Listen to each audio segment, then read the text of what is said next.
Praise the lord. అతి శ్రేష్టమైన యేసుక్రీస్తు నామములో మీ అందరికీ ఉదయకాలపు శుభాలు తెలియజేయుచున్నాను. ఈరోజు దేవుడు మనకు అనుగ్రహిస్తున్న అతి శ్రేష్టమైన వాగ్దానము జెఫన్యా 3వ అధ్యాయము 19వ వచనాన్ని చదువుకుందాము. నిన్ను హింస పెట్టు వారినందరినీ నేను శిక్షింతును. చాలా శ్రేష్టమైన వాగ్దానం దేవుడు ఈరోజు మనకు అనుగ్రహిస్తున్నారు. ఎవరైతే మిమ్మల్ని హింస పెడుతున్నారో వారిని దేవుడు శిక్షిస్తానని చెప్పి వాగ్దానం చేస్తున్నారు.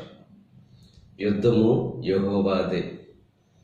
ఎవరైతే మిమ్మల్ని హింస పెడుతున్నారో, ఎవరైతే మిమ్మల్ని బాధిస్తున్నారో, అటువంటి పరిస్థితుల్లో ఎప్పుడైతే దేవునికి మొరపెడతామో మన పక్షాన ఆయన వ్యాజ్యమాడే దేవుడు, మన పక్షమున ఆయన యుద్ధం చేసే దేవుడు, మనల్ని రక్షించే దేవుడు, సమకూర్చే దేవుడు.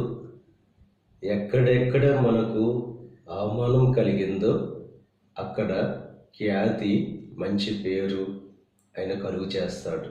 ఇక ఉదయకాల సమయంలో మీ బాధల్లో, మీ కష్టాల్లో, మీ హింసల్లో ఎప్పుడైతే దేవుణ్ణి ఆశ్రయించేవారుగా ఉంటారో ఆయన మీ జీవితాల్లో శ్రేష్టమైన కార్యాలు జరిగిస్తారు.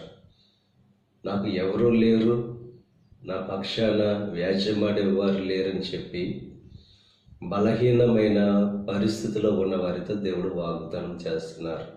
మీ పక్షాన ఆయన ఉంటాడు, మీకు తోడుగా ఉంటాడు, మీ పక్షమున ఆయన వ్యాజ్యమాడుతాడు, మీ పక్షమున ఆయన యుద్ధం చేస్తారు. కనుక విశ్వాసం, నమ్మకం దేవుని మీద కలిగిన వారుగా ఉంటూ దేవుడు కలుగు చేసే ఆ శ్రేష్టమైన కార్యాలు పొందుకోవలసిందిగా ప్రభు పేరట మిమ్మల్ని కోరుచున్నాను. దేవుడు మిమ్మల్ని దీవించి ఆశీర్వదించి మీ జీవితాల్లో శ్రేష్టమైన కార్యాలు దేవుడు జరిగించును గాక. ఆమేన్. ప్రార్థన చేసుకుందాం. పరిశుద్ధుడా, మహోన్నతుడా, కృప కలిగిన దేవ, ఈ ఉదయకాల సమయంలో నువ్వు అనుగ్రహించిన అతి శ్రేష్టమైన వాగ్దానాన్ని బట్టి నీకు స్తుతులు చెల్లిస్తున్నాం దేవా. మమ్మల్ని హింస పెట్టి వారిని అందరినీ శిక్షిస్తానని చెప్పి వాగ్దానం చేసావు.